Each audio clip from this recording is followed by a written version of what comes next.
Wait, can you just hear Let me go out? of I me. didn't We're mean for done it to- talking. I just want to fix No. I'm leaving. Come on. Goodbye. Damn it. Pay attention to this man's face. February 14th, 2:47 p.m., corner of 5th and 42nd Street, Manhattan. He's holding a pink rose. The woman he came to meet just told him goodbye. In 7 seconds, she's going to walk out of this frame and he's going to stand there alone, and in exactly 6 days and 19 hours, her body will be found in an abandoned warehouse in Red Hook, Brooklyn, with a pink rose just like his placed next to her hand. Everyone asked, did he kill her? Wrong.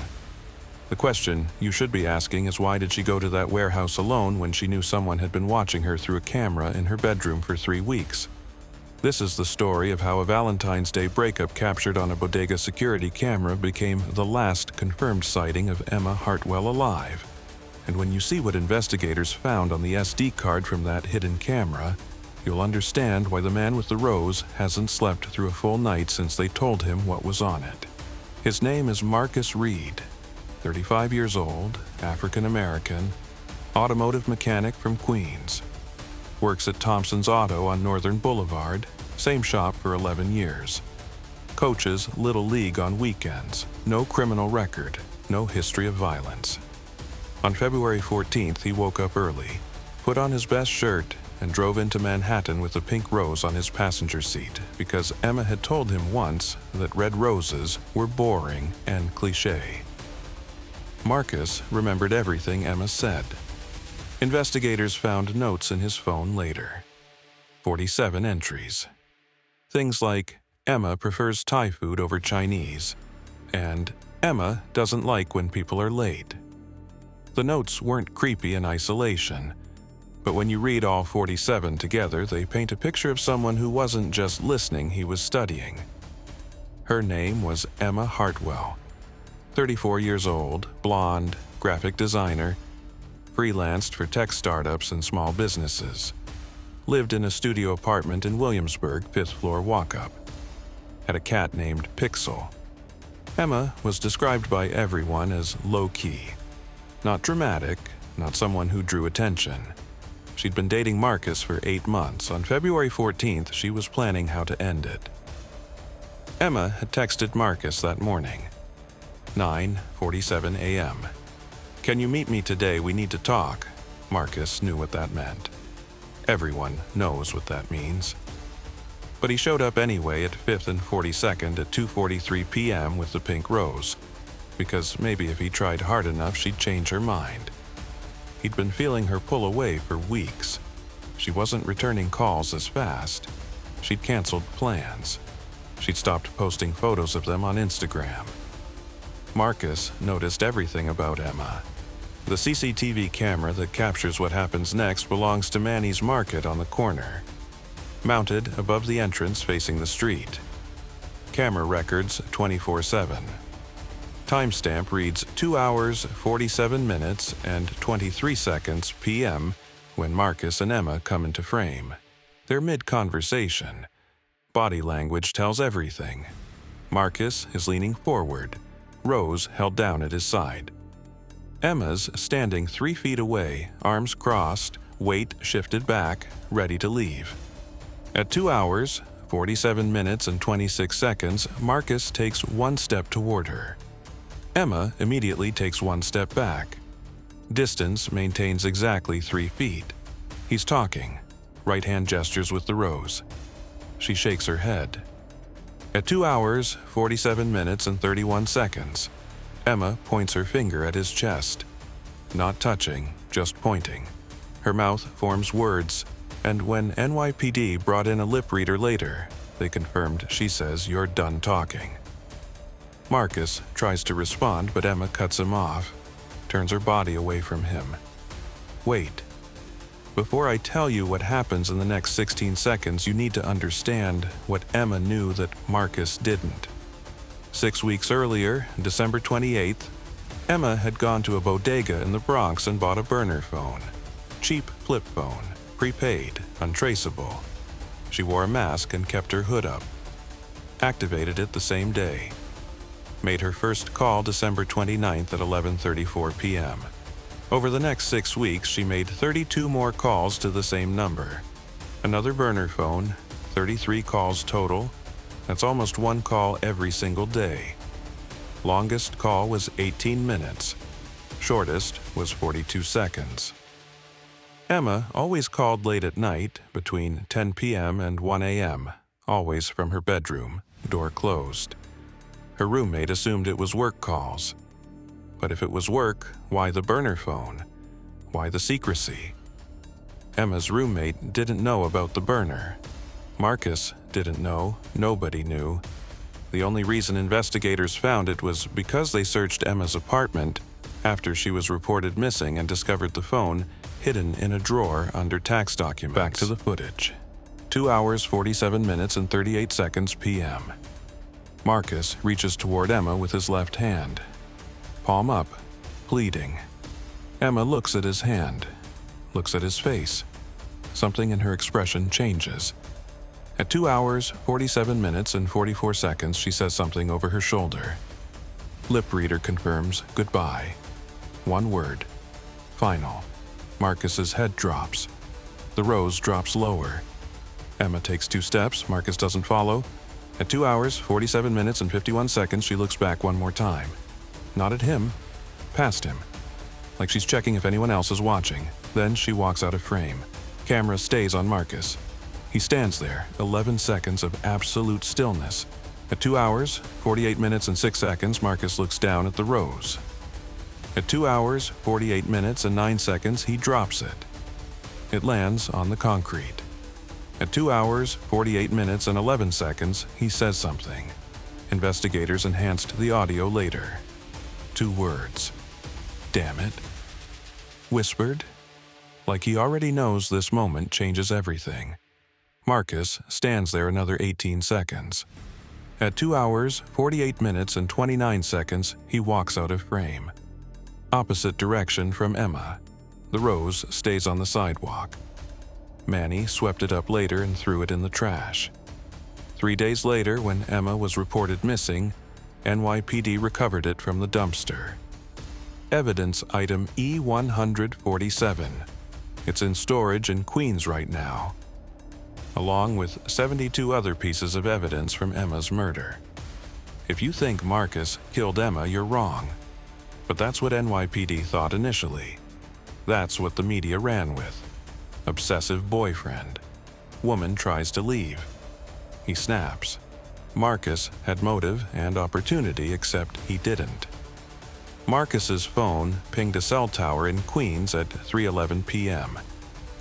His auto shop. Security footage shows Marcus walking in at 3:08 p.m., clocking in at 3:09 p.m., working on a Honda Civic from 3:14 p.m. until 3:47 p.m., then a Toyota until 5:23 p.m. 12 coworkers confirmed Marcus never left, never disappeared, just another Wednesday at the shop. Emma's phone pinged a cell tower in Brooklyn at 3:14 p.m. Red Hook, industrial area, warehouses. Her phone sent one text at 3:17 p.m. to her roommate. Going dark for a few days, need to think, don't worry. But the cell tower was in Red Hook, 3.7 miles from Marcus's shop. The math doesn't work. Marcus couldn't have followed Emma to Brooklyn and been back in Queens by 3:08 p.m. Not possible. Not in New York traffic. NYPD confirmed this within 48 hours. So they shifted focus. Who else? Emma had no enemies. Investigators interviewed 47 people. Unanimous consensus: Emma was drama-free. No disputes, no debts, no angry exes besides Marcus, and even he wasn't angry, he was desperate. Her client list was clean. Social media was minimal. The only unusual thing was that burner phone and the 33 calls to another burner. When investigators traced that second number, they hit a wall. Phone was purchased December 23rd, paid cash, fake name. Security footage showed someone in a hoodie and mask, couldn't determine anything. That phone only contacted Emma's burner. No other calls, no texts. After February 13th at 11:56 p.m., that phone went dark. Never pinged another tower, either destroyed or powered off permanently. Investigators pulled detailed location data. Emma's burner only pinged near her Williamsburg apartment. She never traveled with it. The other phone?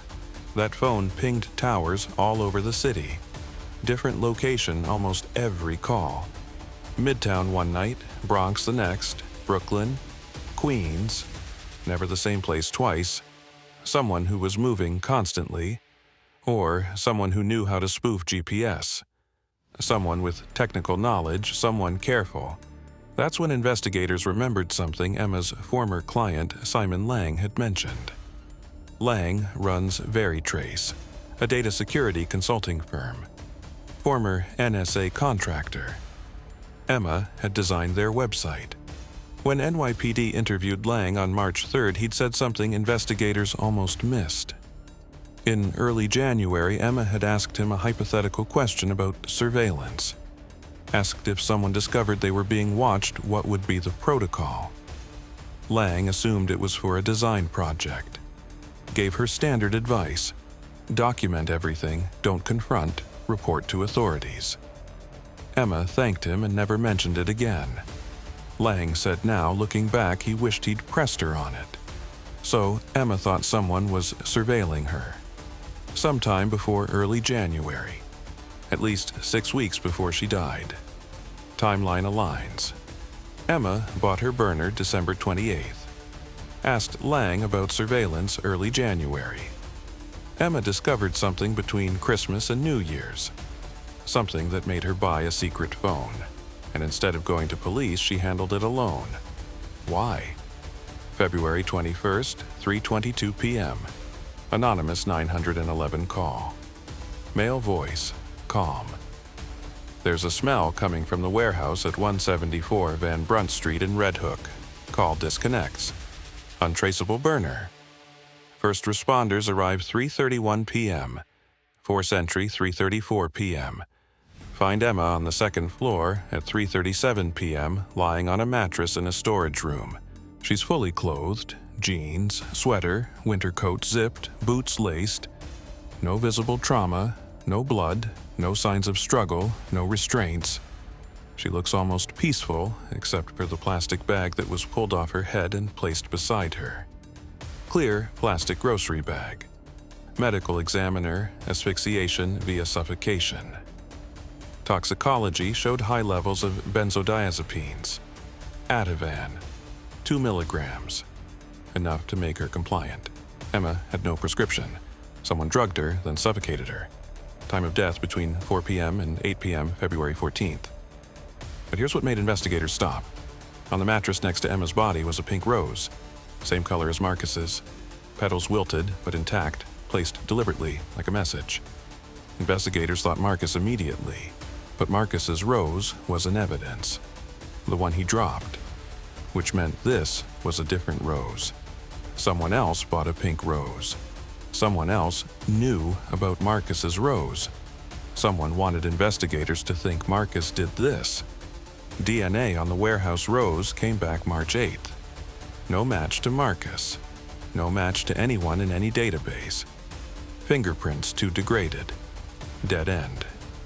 Marcus was questioned February 22nd anyway. 6-hour interrogation. He maintained his story. Never saw Emma after the argument. Didn't know about Red Hook, never been to that warehouse. Investigators showed him the crime scene photos. The rose. Marcus broke down. Said that rose wasn't his. How could the same rose be in 2 places? Unless someone was framing him. Unless someone knew about their argument. His car was processed. No evidence. Apartment searched. No evidence. Credit cards, bank statements, easy pass records checked. Nothing placed him near Red Hook. Marcus was cleared March 12th, but the media had already convicted him. His face on every channel, he lost his job, lost his coaching position, had to move. Marcus Reid hasn't dated since Emma. Says he can't. The burner phone became everything. Investigators worked the timeline. pulled Emma's movements. The week before she died, Emma had normal routines, work projects, client meetings. But friends said they hadn't seen her much. Marcus said she'd been distant. Emma was isolating, pulling away from everyone except whoever was on that burner phone. And that person never came forward. NYPD issued a public appeal March 1st, asked anyone in contact with Emma to call. Nobody claimed to be the burner phone person, which means they chose silence. Why? Fear? Guilt? Because coming forward would expose something. Investigators went back to Emma's apartment. Third search, looking for surveillance evidence, found it April 2nd, hidden camera, pinhole lens. Inside the smoke detector in her bedroom. Battery-powered, SD card storage, 3 weeks of footage. February 1st through February 21st, every night. Emma sleeping, getting dressed, on her laptop, on the phone. The angle pointed directly at her bed. Not security. Watching her. Specifically her. And the last recording was February 21st at 2:17 p.m., 5 minutes before the 911 call. Whoever installed that camera retrieved the SD card the same day Emma's body was discovered. How did they know unless they killed her? Unless they called 911 themselves. The smoke detector was processed. No fingerprints, no DNA, no trace. Installed professionally. Removed professionally. Investigators checked building security footage. 47 people entered in 6 months, all legitimate reasons. No way to determine who installed the camera. Now, the question was different. Who had been watching Emma for 3 weeks, then killed her? The hidden camera footage was reviewed frame by frame. On February 2nd, Emma's on a video call. Can't see who, she's upset, arguing. Call lasts 47 minutes. She hangs up, puts her head in her hands, then picks up her burner. Talks for 12 minutes. Her expression changes from distress to resolve. On February 7th, Emma's reading something on her phone. Screenshots it. Calls the burner. 19 minutes, takes notes. On February 13th, the night before she died, Emma makes that final 9-minute call at 11:47 p.m. She's crying. Silent tears. She's listening more than talking. At 11:56 p.m., she hangs up. Stares at the phone for 2 minutes, then gets into bed fully clothed. Stares at the ceiling until 1:34 a.m. when she falls asleep. Next day, she breaks up with Marcus. 3 hours later, she's walking toward the warehouse. 5 hours later, she's dead. The other burner phone's location data showed a pattern. After every call with Emma, that phone would ping different towers for hours, like someone moving or checking something. February 13th, after the final call, that phone stayed near LaGuardia Airport from 11:30 p.m. until 1:15 a.m. Almost 2 hours. Then moved toward Brooklyn. Red Hook. Arrived 1:47 a.m. Stayed until 3:02 a.m. Then went dark forever. Timeline suggests whoever Emma was talking to went to the warehouse hours before she arrived. Set it up, prepared, brought drugs, brought plastic bag, brought pink rosé, then waited.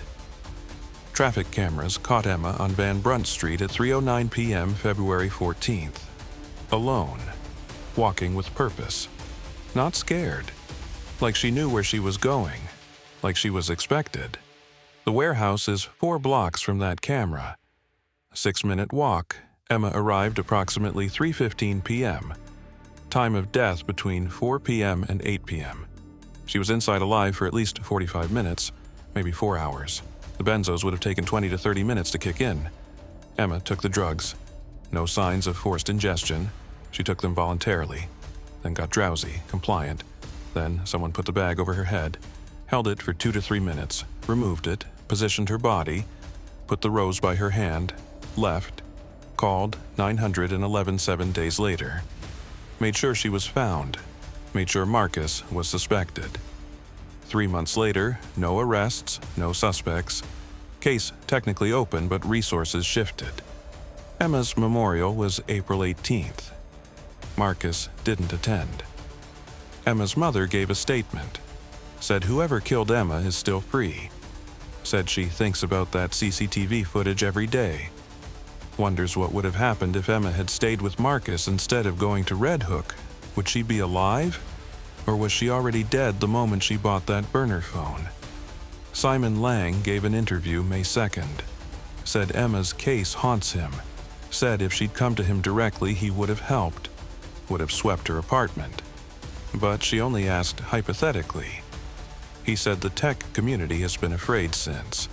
People checking for cameras, buying burner phones, wondering if the person they're emailing will kill them next. Because if Emma, who was smart, who asked questions, who tried to protect herself, still ended up dead, then what chance does anyone have? Marcus still has the CCTV footage on his phone. Watches it late at night. Counts the seconds between Emma walking away and him dropping the rose. 11 seconds. He says the worst part isn't people thinking he killed her. The worst part is knowing whoever did used him. Used his feelings. Used the rose. Used everything to create perfect cover. He wonders if Emma knew, if that last look meant she knew someone was watching. Knew Marcus would be blamed. And she walked away anyway because whatever waited in Red Hook was worse than letting Marcus take the fall. Which means whoever was on that burner phone, Emma cared about them more than Marcus. Or feared them more. Or owed them something she couldn't refuse. Emma's roommate moved out 2 weeks after the memorial. Said she couldn't sleep knowing someone watched through a camera. Wondered if there were other cameras. If she was ever safe, she moved to Ohio, deleted social media, changed her number. Emma's cat was adopted by her aunt. The Williamsburg apartment was re-rented in June. New tenant doesn't know what happened there. The question isn't who killed Emma Hartwell. The question is, who was Emma so afraid of that she bought a burner phone, talked to them 33 times, and walked alone into an abandoned warehouse because she thought she had no other choice? And until that person is identified, every freelancer in Brooklyn who works from home and takes late-night calls has to wonder if they're next. If someone's watching through their smoke detector right now. If the next client meeting is a setup. If trust is possible, or if Emma's murder proved we're all one 9-minute phone call away from a warehouse with a pink rose and no justice. If you work in tech, if someone asks about surveillance, don't treat it as hypothetical. If someone gets a burner phone, ask why. If you're being watched, don't handle it alone. Emma did everything right. Noticed surveillance, asked questions, made plans. Met Marcus publicly, tried to handle it quietly, and she still died. The person who killed her is still out there, still has that footage or destroyed it, still knows they got away with it, still knows Marcus took blame publicly, still knows February 14th at 11:47 p.m. was the last time Emma trusted someone enough to cry while talking to them. So, when you park in the same spot every day, when you follow the same routine, when you trust that smoke detector, ask yourself, would you notice if someone was watching? Would you know what to do? Or would you end up like Emma, walking toward a warehouse thinking you had a plan, not realizing the person you'd been calling for help was the person planning your death all along?